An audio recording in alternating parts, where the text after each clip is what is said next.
Up into Tom's driveway. Hey, guys. Oh, how's it going?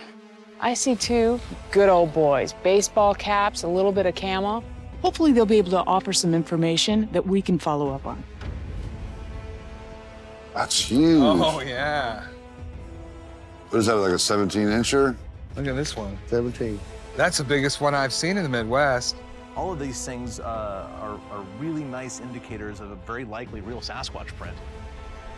People wanted to go down to an area called the cul-de-sac, and I think it's on Road 57.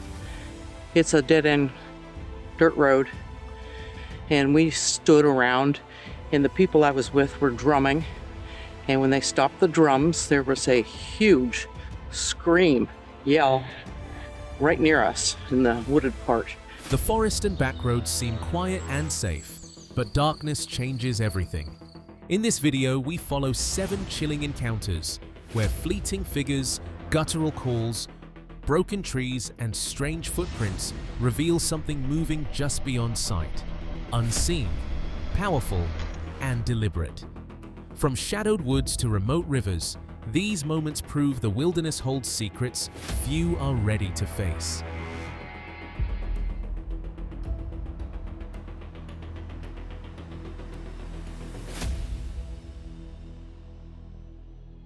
Animal Planet follows the trail wherever it leads, stepping into remote landscapes where claims of Bigfoot refuse to fade. Every piece of evidence is examined, footprint casts measured, tracks analyzed. Often the verdict is ordinary, human or animal tracks or natural impressions. But the mystery persists because some reports come from places where simple explanations fail. Everywhere we go, we investigate alleged evidence of Bigfoot's existence. Footprint casts invariably are human, animal tracks, or some natural indentation in the ground. In April 2012, a quiet stretch beyond a family home became the starting point of something strange. Along a muddy ridge, an unusual impression appeared, its shape suggesting movement, sliding through the earth rather than walking. Days later, a figure was briefly seen behind dense vegetation, disappearing before the brush. The terrain was too thick to pursue. At first light, the witness, Tom and Rodney, returned and took a cast of the ground. But it was so thick back here, the vegetation was, we couldn't get back down there. Well, the next day I got up and I said, well, I'm gonna take my four-wheeler and go back in there. I went back into that bush, and that's what I casted. With several credible accounts, the team paused to listen to the land and the people shaped by it. Witnesses gathered in an old hillside mansion, walls echoing years of local history. The goal wasn't confirmation, but connection, seeing if experiences aligned. Stories surfaced, showing this was not isolated, and many in the room believed they had crossed paths with whatever still moves here. Tom and Rodney were excellent witnesses, and they certainly had fantastic evidence. But before we head out for our first night investigation, we want to gather a little bit more intelligence about the area. So we're going to tap into Tom and Rodney's witness pool and invite them to a cool old building called Berry Hill Mansion. We're going to hear their stories and hopefully a pattern will develop. In late autumn, a witness near a pond heard a low sound break the quiet. Turning, she saw a large dark shape on the opposite bank, its size and posture unmistakable. After holding the view briefly, fear took over, and she fled toward the house, leaving the stillness behind. I was outside near my pond, skipping rocks, and I hear this grunting noise. So I stand up and turn around, and there's this big, black, brownish mass standing up over across the pond. I take a good long look at it, and I run back to the house. In Kentucky, the team heard of Ernie, the turtle man, said to know the woods better than anyone. On August 15, 1974, 9-year-old Ernie was heading to his favorite tree when a guttural roar erupted from the underbrush. He fired toward the sound, the moment seared into memory. Oh, yeah, I got one big story. I was a little kid at one time when I was 9 years old. It was August the 15th, 1974, 6 o'clock in the morning. I love squirrel hunting, so I went out in the woods. I was going to my favorite hickory tree. I got about halfway there, and this thing roars out at me, and like, roar!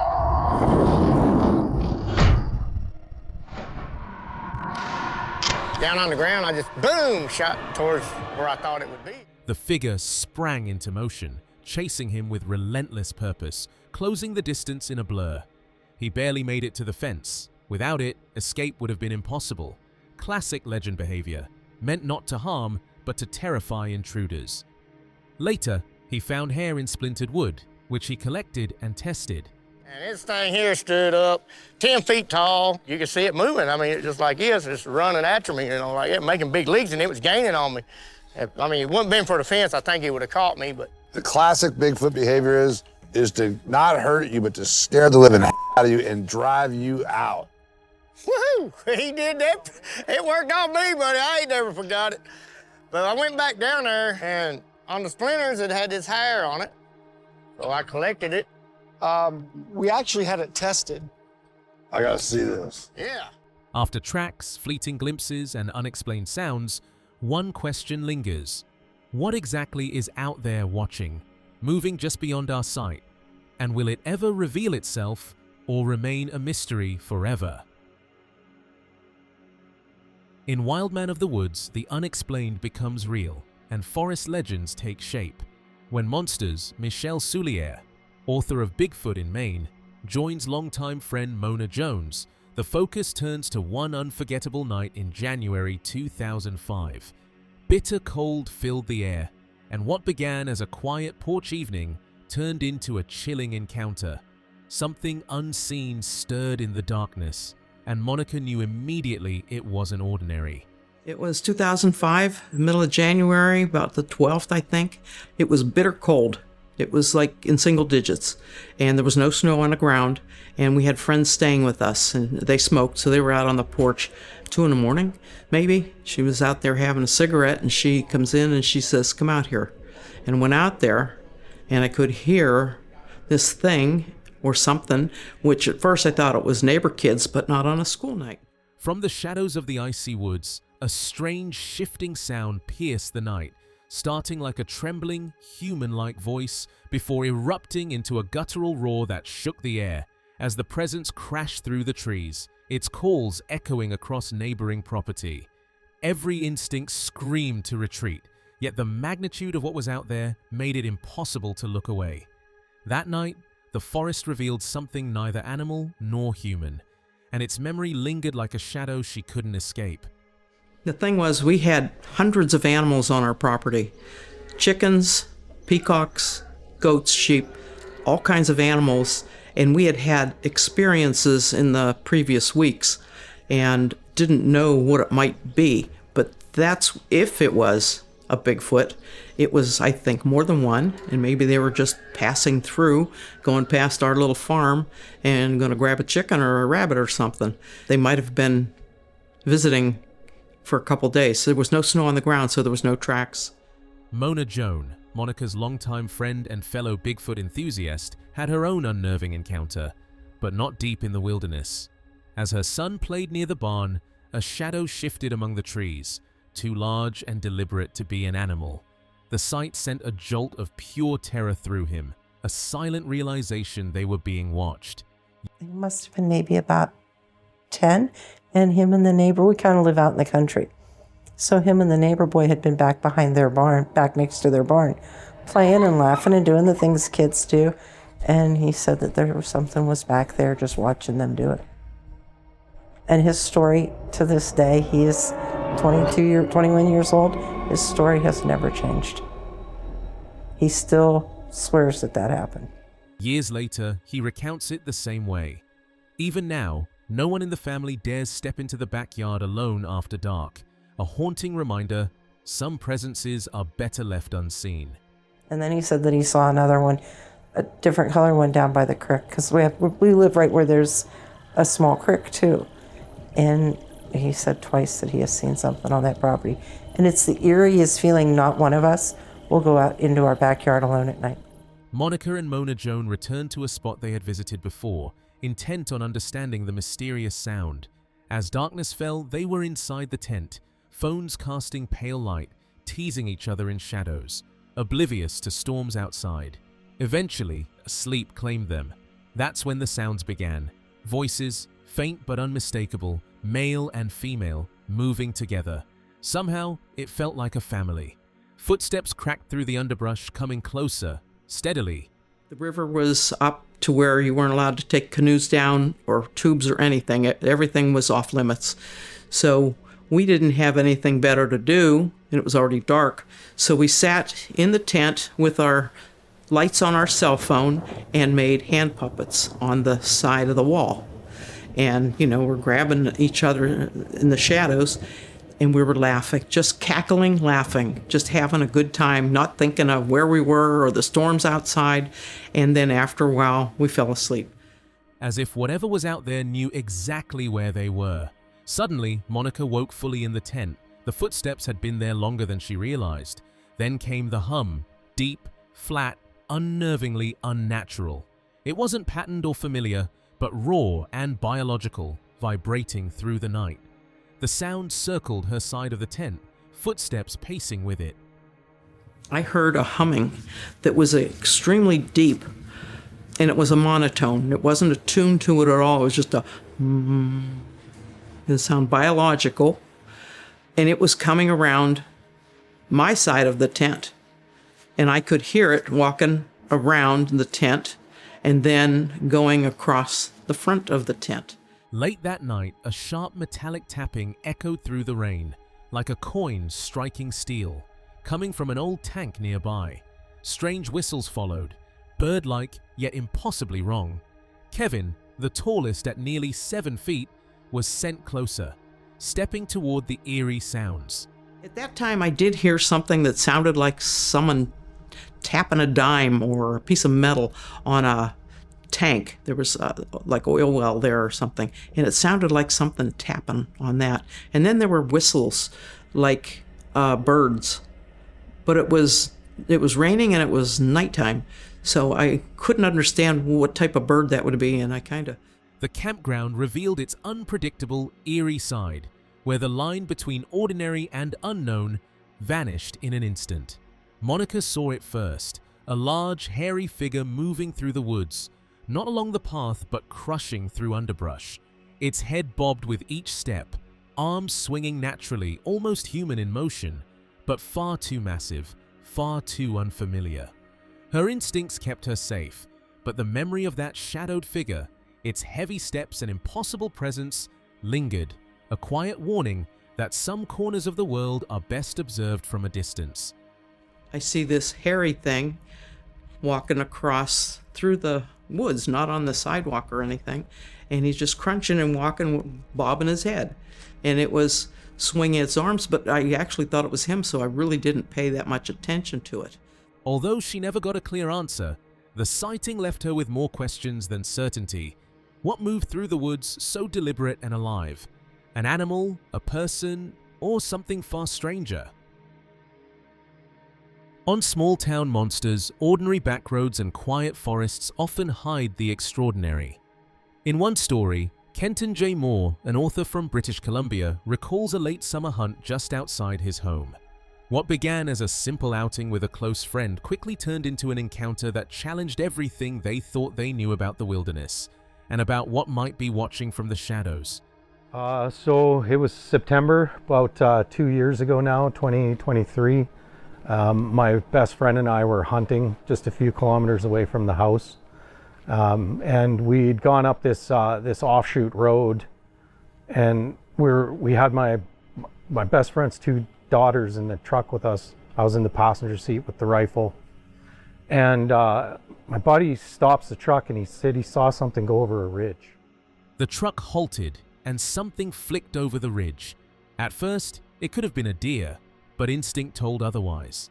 He stayed in the cab, rifle ready, while a shadowy figure perched atop the roof, eyes fixed on the ridge.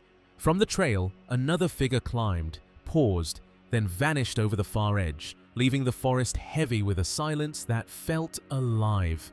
And he thought it was a deer, so I said, well, do you want me to get out with you? And he said, no, just stay in the truck, and I'm gonna go see, I'll go up to the top of that ridge, and if I could see something, I'll call you over. So I opened the door of the truck, and I stepped out, and I loaded my rifle to be sure. His daughters were in the truck with me. One of them actually climbed up on the roof. And he walked off the trail and up onto the top of this ridge. and he was looking, and then he kind of disappeared over the other edge. The crash faded, but the tension lingered. Rifle raised, he scanned the tree line, realizing whatever had emerged was deliberate, aware, and unlike anything they'd seen. In that moment, it was impossible to deny. The wilderness holds secrets far stranger than we imagine, and we are never truly alone. I was expecting something to be chasing him. I thought something was on him. So I got out of the truck and I chambered a round in my rifle, and I was getting ready to shoot whatever was coming after him, whatever was behind him. And he starts coming, he's coming at the truck. Now, at this point, he's close enough I can see his face. And I've been best friends with this guy since I was 5 years old. And I've seen him scared before, but I've never seen him terrified. The clearing seemed empty at first, but as the flashlight swept across the tree line, something dark and motionless emerged from the shadows. He pointed it out, a whisper of alarm catching in his voice, and suddenly the truck shuddered with panic. Questions tumbled in the air, impossible to answer, as the forest held them in a tense, unyielding silence. Even from a distance, its presence was impossible to ignore. The figure stood there, unnaturally still, yet radiating a force that seemed to press against the air itself. Its dark form was stark against the shadows, head turning with deliberate awareness, broad shoulders shifting beneath the faint outline of trees.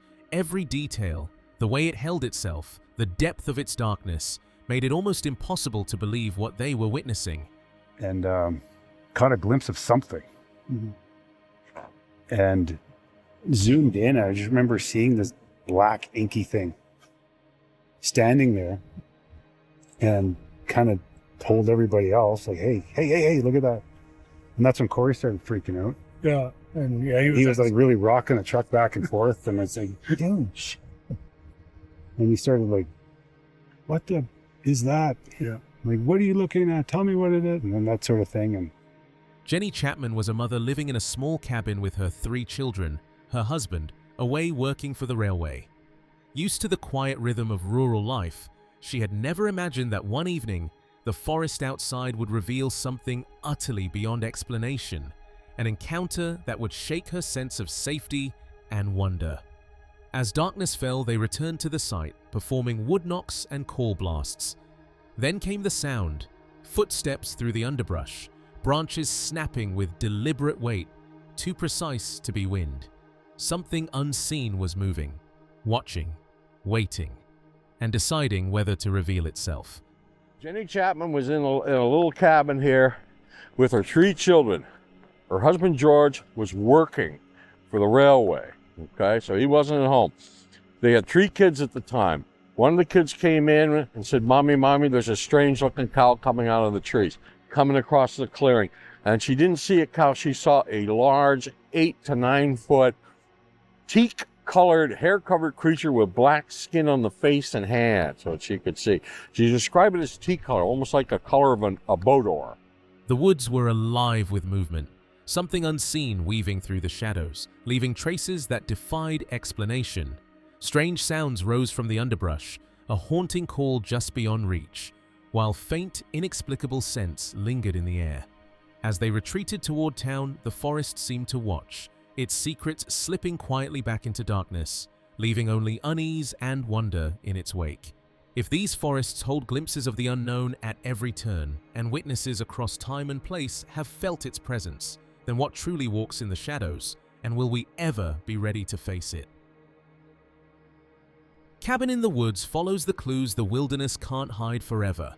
One of them appears in the form of a living balsam tree, healthy, standing strong by all appearances, now found broken and forced aside. There's no sign of decay, no storm damage, no natural reason for the collapse. The condition of the tree suggests pressure, strength, and timing that raise more questions than answers. There's a fairly sizable, tall balsam tree that's still alive because it still has like foliage on it. You can see there, it's a healthy tree by the looks of things, but it's been completely snapped off and pushed over.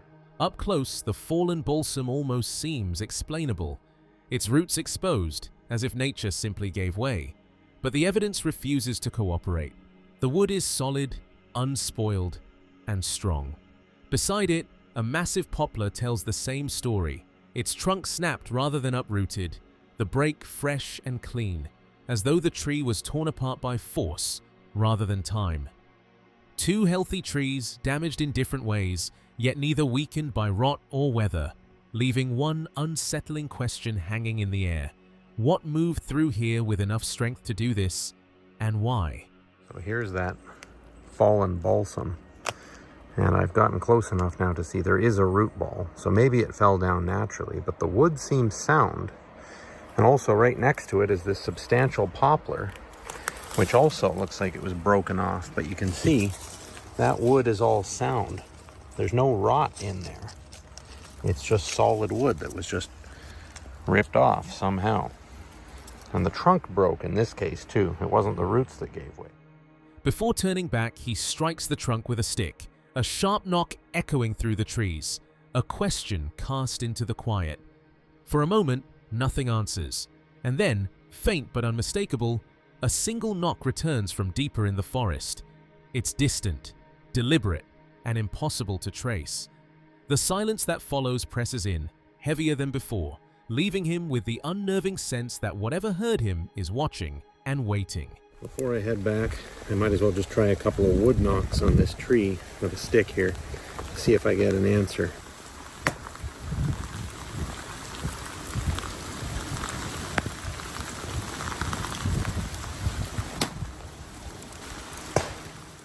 As the area comes into view, the damage already feels out of place, an explanation that almost works, until the solid, unrotted break in the trunk raises doubt. Nearby, a large poplar shows the same kind of violent failure. Snapped rather than uprooted, its interior wood clean and intact. Moments earlier, an unfamiliar sound had carried through the trees, low and out of context.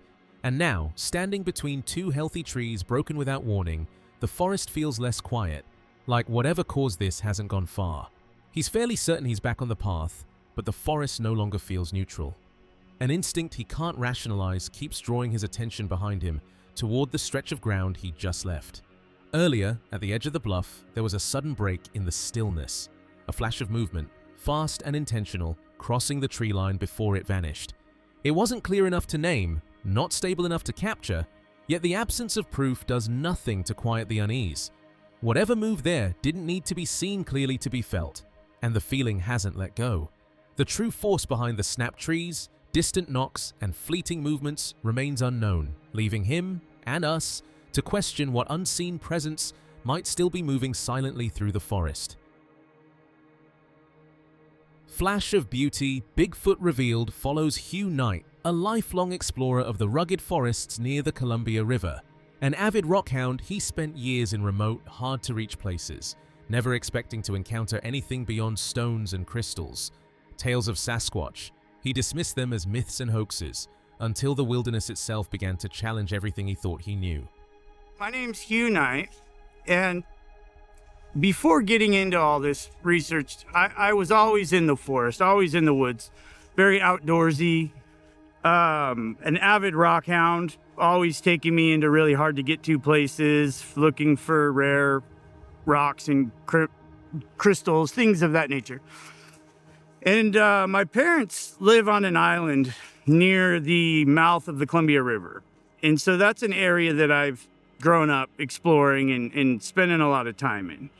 And I had obviously seen things on TV about Sasquatch, Bigfoot, and I just assumed it was all misidentifications, kind of make-believe type stuff, hoaxes. I just wasn't a believer. Before Hugh ever glimpsed legend, the skies above his remote research grounds erupted with something unexplainable. Families watched as enormous fiery objects tore through the night, shedding molten fragments that rained down like fallen stars. He kept one, a strange, melted shard that defied identification. Experts ignored it, tests were never done, and the event lingered as an unsolved mystery, an otherworldly warning that the forest held more than he had imagined. Example, a few years before I had my first sighting, there was a major UFO event that took place in the skies over that area, which technically are the skies above my research area. And that was witnessed by my parents, my wife, my kids, myself. And massive debris fields were falling off of these objects. And I actually have a chunk of what fell off of it. And that chunk is right here. It's like a melted blob of rock. And I've tried to get people interested in it. I've sent emails to all kinds of people in that world, but nobody seems to care. I've never had it tested. I don't know what it is, but it was just a strange experience, a strange event. He was gliding along the quiet Columbia River when something in the shadows froze him in place. Among the dense, untamed brush, a presence watched, silent, still, impossibly dark. Not quite human, yet unmistakably alive, it seemed to study him with intent, sending a chill down his spine. In that forgotten stretch of wilderness, where few ever tread, the encounter left a burning question. What had been out there, waiting? I was paddleboarding in the Columbia River, and I was right on the shoreline of Oregon. And I looked off into the bushes, and there was a person staring at me in a very rural, very hard to get to place. And it was a very dark face, a black face. And it looked like not like a black person, African person, like almost like a dark black type person. And it was really weird. In the heart of the forest, Knight glimpsed a shape that shouldn't exist. A tall, shadowy figure moved on two legs, its form cloaked in a dark, living texture that seemed to merge with the trees. Even from a distance, its presence radiated something impossible, alive, aware, and utterly alien to anything he had ever known. A bipedal, humanoid creature walking in there. And so I have no doubt that it was not a person. It was all one color. It was all appeared to be hair covered. As the exploration pushed deeper into the untouched forest, subtle signs began to surface. Twisted branches, unusual clearings, and patterns in the undergrowth that seemed intentional. Each discovery hinted at a presence moving just beyond sight, leaving traces in the landscape that felt deliberate, silent, as if the wilderness itself were whispering a story humans were not meant to fully understand. The forest, dense and watchful, seemed alive with secrets waiting to be uncovered. Early on, I immediately started finding structures that Sasquatch researchers before me had made videos and shown me what to look for. And there they were. I mean, I found this amazing X structure right away and started finding tree breaks and started finding everything that others have attributed to Sasquatch all over that area.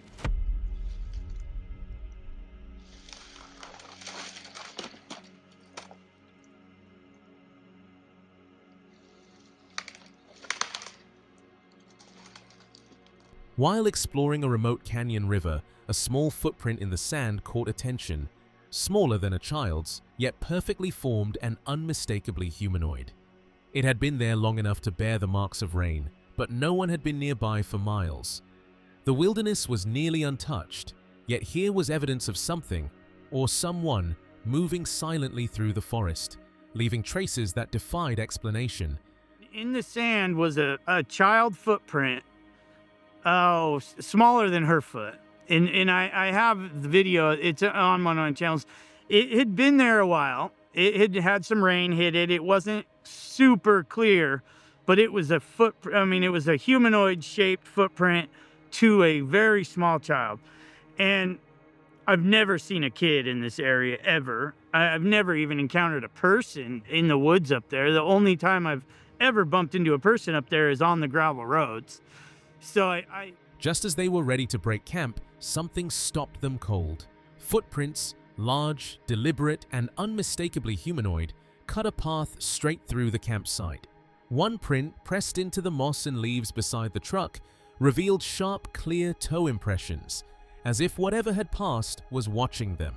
Casting it was difficult, the fragile ground barely holding the shape, yet the evidence was undeniable. Something had moved silently among them, unseen but very real. Alan was all excited and brings me over to my truck. And there was a series of footprints right through our campsite. in one of them very clear right next to my truck, and I have video footage of it, but we casted that one. This was the first time I've ever been a part of casting a footprint, just because it's so hard to cast out there. It's so mossy and leafy, and it didn't come out great, but you could see really clear toe prints. To him, the reality is no longer in question. Something is out there. What remains unknown is its nature, its origin, and how it has stayed hidden for so long. Determined to push those answers into the light, he has already gathered substantial evidence in a remarkably short time. And this is only the beginning. As long as the forests remain beneath his feet and the mountains rise ahead, the search will continue, step by step, discovery by discovery, driven by the belief that the truth will not remain hidden forever. Make major contributions towards proving the existence of Sasquatch. I already have in just my first 20 months of doing this. And so I can only imagine what I'm going to find and where it's all going to go in the years to come, because I'm not stopping anytime soon. I mean, as long as I can walk those forests and climb those hills, I'm going to keep accumulating evidence and keep doing this. The voice behind the YouTube channel Exploring with Angelo is no stranger to the unknown. Through his videos, he leads viewers deep into the red-eyed demon forest, navigating eerie trails and forgotten corners of the wilderness. With a passion for uncovering the truth behind unexplained events, he draws his audience into gripping stories and real-life mysteries that linger long after the night falls. What's up, guys? Welcome back to a brand new adventure. We're actually returning to the Red Eye Demon Forest. Tonight's not so bad. It's quite mild. Yeah, and the wind's not horrible. Yeah, it's not devastatingly cold. Yesterday was a mess at the Demon House. It just poured and poured, and then it got really windy. It's like a tornado. At some point, we literally thought there was going to be a tornado. Unfortunately, we ran out of space on the memory card and didn't even realize it as we were sleeping, but whatever. Nothing else really ended up happening other than the storm picking up and then us deciding to leave because we literally thought we were going to get killed by a tornado. Something seemed to be moving through the darkness, darting just out of reach, pulling them along like an unseen force. A sudden noise snapped through the forest, something thrown, or perhaps something far stranger, and for a heartbeat, the night held its breath. Every shadow and rustle felt alive, daring them to discover what exactly was out there. This thing's running away from me. It's taking you for a roll. Yeah. You hear that? The hell is that? Oh. Okay, now it just sounded like something got thrown or... What was that? A sudden guttural noise echoed from the shadows, low and unnatural, freezing them in place. They scanned the darkness, but nothing moved. Yet the sound lingered, heavy and deliberate, as if something unseen was watching, waiting, and drawing closer. I swear I just heard something back there. What'd you hear? It's kind of like a grunt or something. I don't see anything.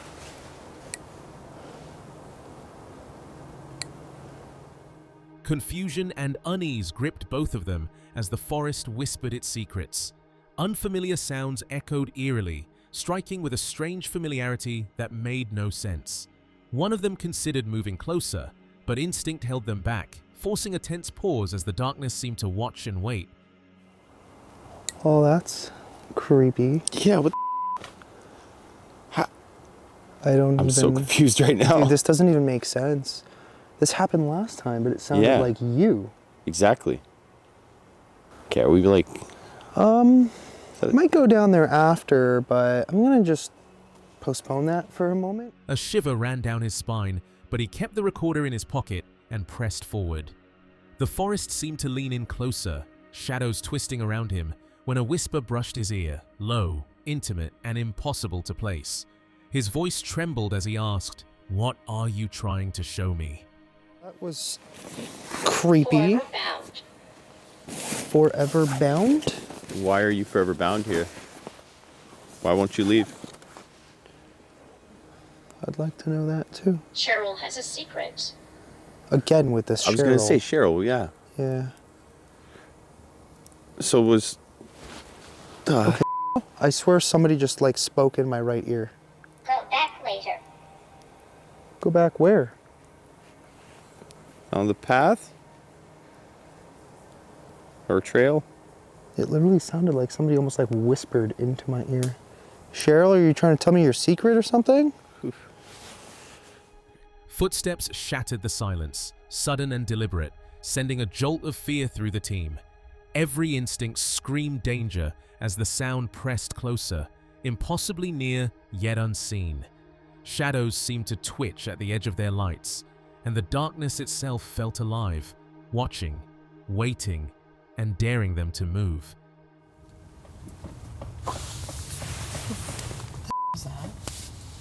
Intimidate. Well, that was... What? That was intimidating. Oh yeah, we have a window. Oh, we do. Beating. You got your light?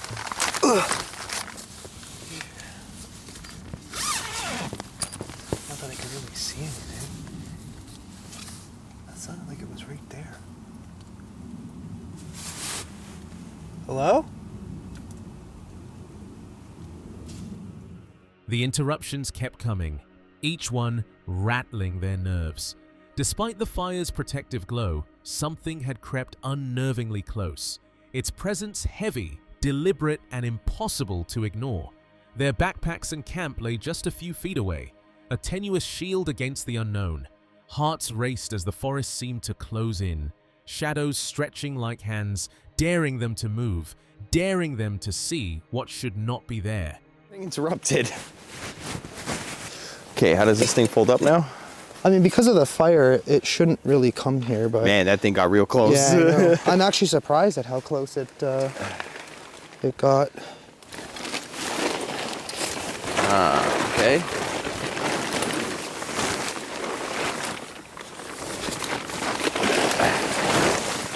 Capiche? Uh-huh. Then? That's it. Take my gloves off for this. As the darkness pressed in and every shadow seemed alive, the forest held its secrets tight. What lurks just beyond the firelight, watching, waiting, and pulling the explorers deeper? Something unseen, or something that should never be found? Meet Jonathan, the guide behind Salish Sasquatch's latest investigation.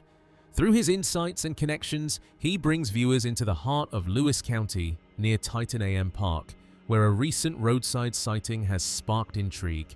From dense forests to quiet, shadowed roads, Jonathan helps uncover the stories behind the unexplained, revealing the wild's untamed mysteries that have long eluded human eyes. I was on the phone with our friend Doug Howe, and he was telling us about a roadside crossing in Lewis County near Titanapam Park, which I believe the closest town would be Glenoma.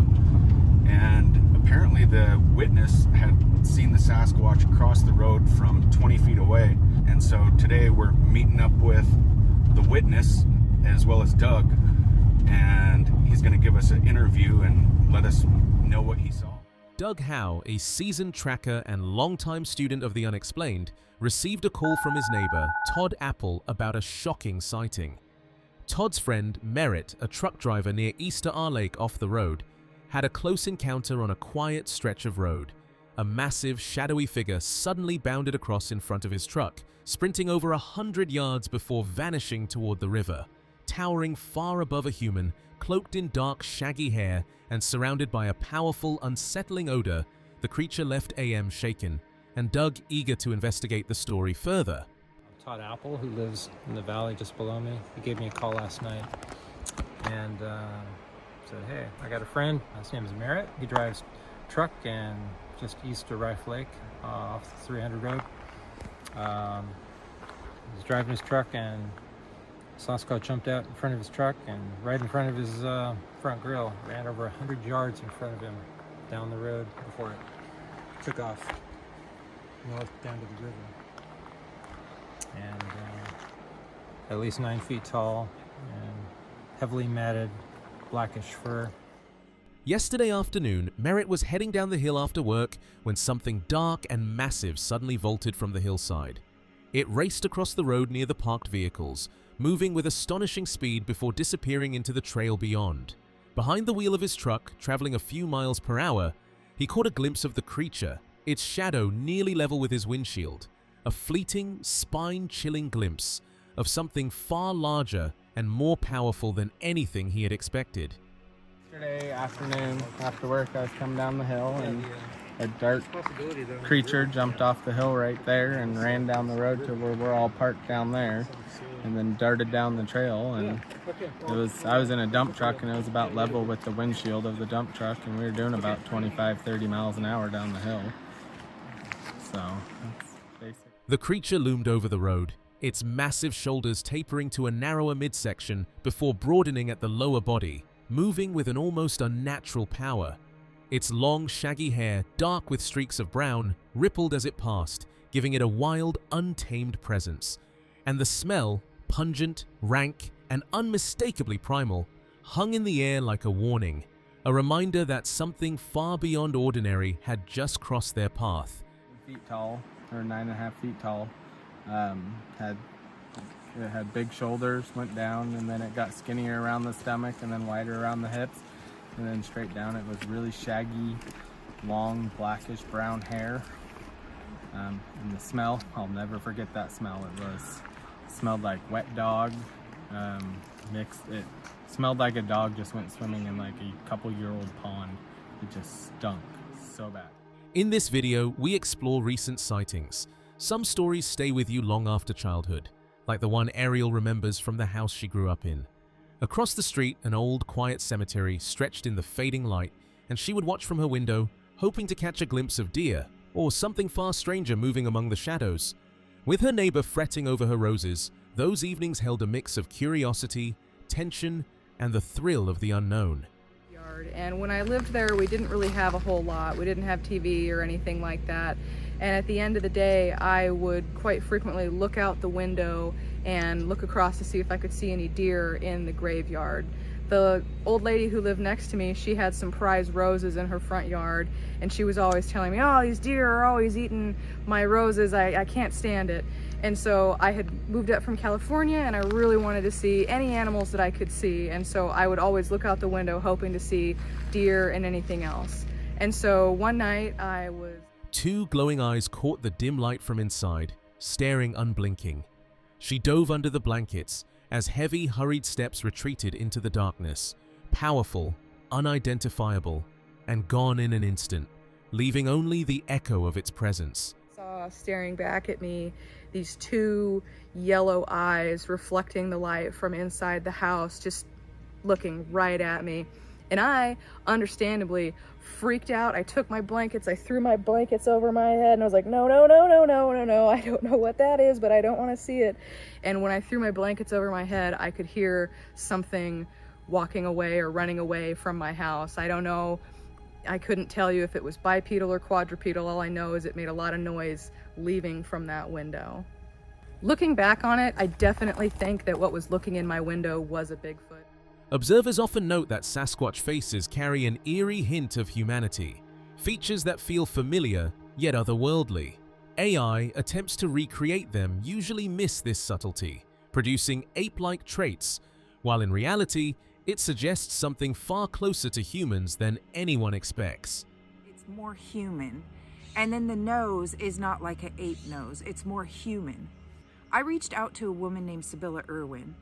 She does artist sketches, kind of like how the police artists come in and interview victims and they describe what the person looked like and the person sketches it until the person is satisfied. That's what she does with Sasquatch. So because photos of them are lacking, with permission, I'm going to share some of the sketches that she's done, and these are from all over the country.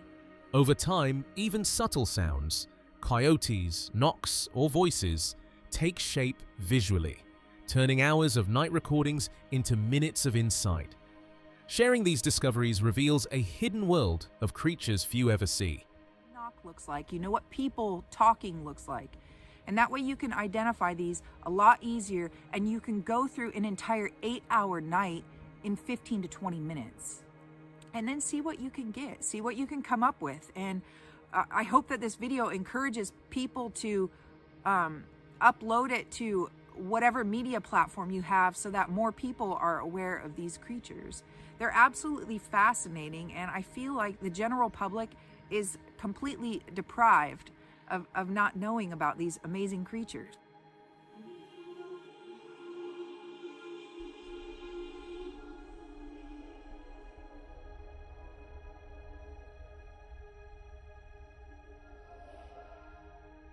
This one comes from DMAX UK, and they head out into the Pine Barrens to look into the whole Jersey Devil legend. Now, whether you believe in that story or not, that forest already feels like the kind of place where you wouldn't want to be alone at night. It's endless trees, no city noise, no lights in the distance, just quiet. It is an amazing view. Oh, yeah? I mean, it is just green pine trees all the way in every direction to the horizon. We got our work cut out for us, Jess. Based on reports, there's a good chance that the so-called Jersey Devil lives somewhere between the Bodine Tavern and this tower. But finding him in this, that's a needle in a haystack. They start up high, looking out over miles of woods, trying to get a feel for the area. At first, it honestly feels like a normal exploration.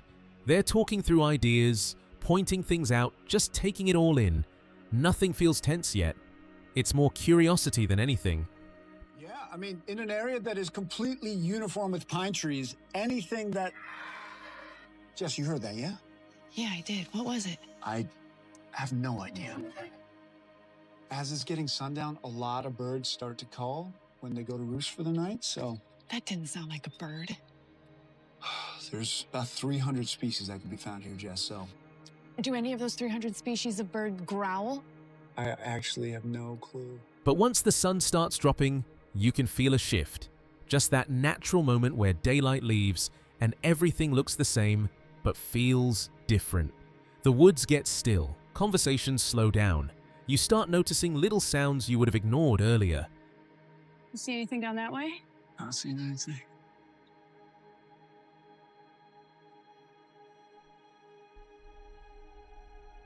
Wait. Hmm. Look at that.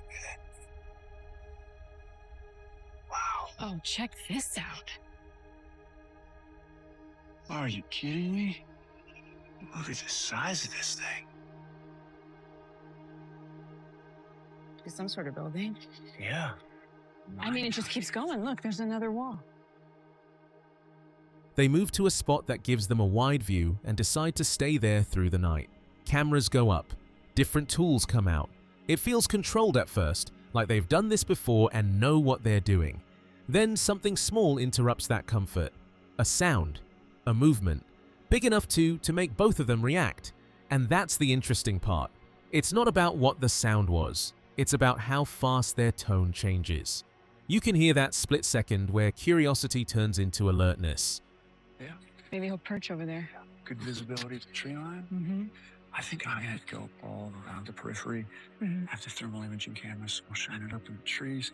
I get a heat signature of an animal running around up there, flying around up there. Maybe it will give us a clue as to what it is that people are seeing when they think it's the Jersey Devil. I also have the Fox Pro. I can send out some calls and see if we can draw something in. Yeah, that's a good idea. We just gotta remember though, whatever people are seeing out here, it's scaring the heck out of them. We gotta be extra careful. Well, yeah, we're calling him the Jersey Devil. Of course I'm gonna be careful. I don't want to get my head ripped off. All right. Good luck here. Oh, yeah. And then now. You got your walkie? Later on, after things go quiet again, something passes close. Close enough to get a real reaction, not a staged one. You know that feeling when something surprises you and your body responds before your brain does? It's like that.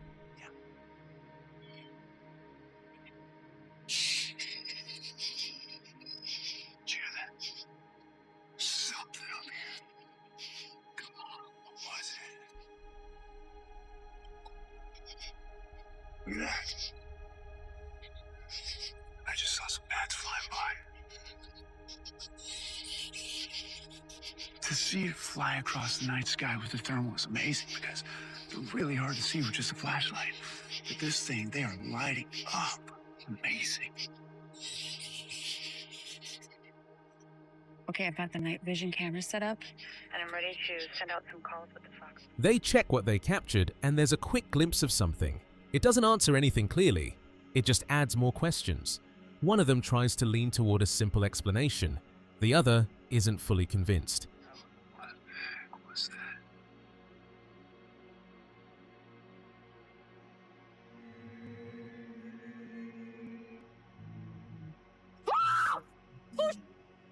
That was Jess, come on.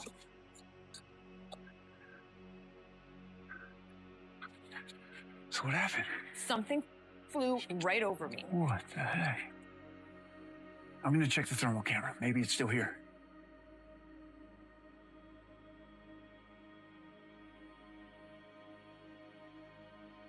You seeing anything? Nothing. And that's what makes this one stick. It's not about seeing a creature standing there in full view. It's about those quick moments that don't line up perfectly, the kind you replay in your head later. Let me ask you something. And whatever it was, I'm certain it was no bat. Because while I couldn't see it, I could definitely tell it was something extremely large. I'm just so pissed that it didn't just land on the top of that ledge so that we could get a picture of it. I don't think it's gonna be that easy, Jess. At the end of a long night, I'm certain of two things. One, something scared the crap out of Jess, and two, there are bats all over these woods. I recorded some of them on my thermal camera. I have to believe that is what Jess encountered out here. If you were out there in total darkness and something moved that close above you, would you brush it off easily? Or would that moment stay with you long after you left? Sometimes it's not about proving the legend. Sometimes it's just about realizing how different a place feels once the lights are gone. This last one comes from Animal Planet, from Finding Bigfoot, and this one isn't really about a loud encounter or some clear sighting. It's about a photo, just one photo, and the way 4 people can look at the same image and walk away with completely different feelings about it. He's got these photographs of what he says is a Sasquatch. Bobo says he thinks this is real. At least we have to go check this out. No matter what happens with this photo, this is a great place for us to come. They head back to Humboldt County, which already has that reputation. Tall redwoods, thick canopy, that deep green light that makes everything feel older than it is. If you've ever seen that area, you know it has a certain mood to it. It doesn't need help feeling mysterious. If you're a Bigfoot. The reason we're going here is I got 2 pictures from a guy, John Johnson. He took last summer. Took me a lot of wrangling to get this guy even to show me the pictures. He was real hesitant, wasn't looking for publicity, just a regular Joe that likes to get outdoors. I got a call from a good buddy of mine last summer whose cousin knew a guy that took photos of a Bigfoot. We tried to do a recreation setup where he saw it, but I never could figure out where it was, how big it was. And with the team here, I think we get lined up exactly and figure out what this photo really is. Tell you, when I look at it, it looks like a moss-covered stump to me. There's no stump there. But certainly the photographs are compelling enough for us to go down and check out the location. When they arrive at the exact location, things get more focused. They don't rush. They take their time lining things up, trying to understand perspective, distance, light. And here's the part I like. Nobody pretends to be certain. Even the ones who lean one way still question it. Standing there in that forest, the picture feels different than it does on a screen. You can sense that from the way they talk. It's one thing to analyze pixels. It's another to stand where it happened and realize how easy it would be for something to blend in. Okay, Clip, it's somewhere right in here. As far as the size goes, is Bobo much smaller, a little smaller, or how would you judge it? He's a lot smaller. He's a lot smaller? Yeah. You're apparently a lot smaller than what he saw. Copy. There's nothing over there that could be confused as the Sasquatch in the photograph, is there? No, it's completely clear right here.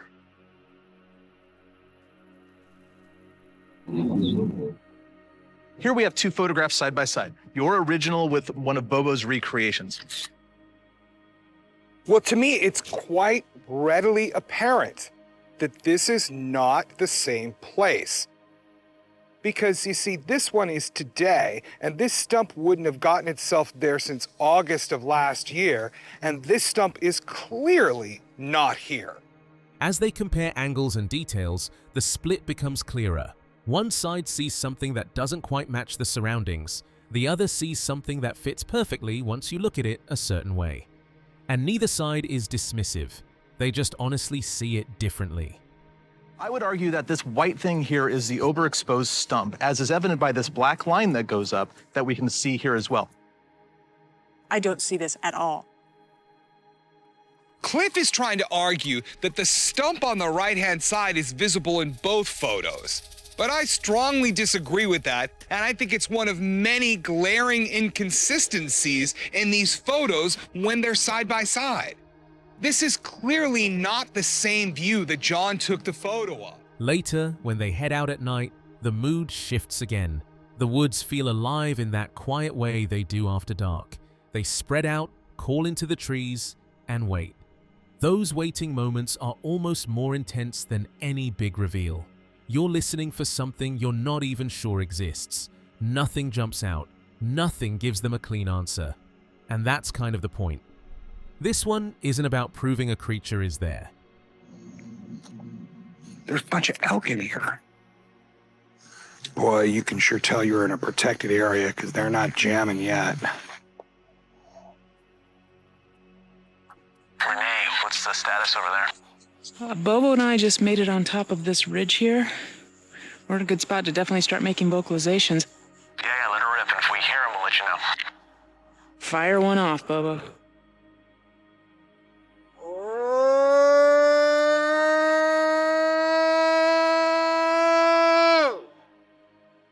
Done. It's about how the same piece of evidence can pull people in opposite directions. It's about doubt, belief, and everything in between. If you were standing there looking at that photo in the middle of those redwoods, which side would you lean toward? Would you trust your first impression? Or would you keep second-guessing it? Sometimes the mystery isn't what's in the forest. It's what we bring with us when we walk into it. In the latest episode on DMAX UK, the team faced a flood of astonishing eyewitness accounts, each more mysterious than the last. 3 stories in particular captured the investigators' attention, demanding a deeper dive into the unknown. With so many reports coming in, the mystery had only just begun, and the most chilling encounters were still waiting to be uncovered. There was a tremendous number of sightings that came forth during this meeting. We listened to every single witness. However, 3 of them really stood out to us, and those are the ones we want to investigate. Well, we've got our plan figured out then. I think we do. Boy, was that a lot. But Man, so many reports. Good. We do know where to go.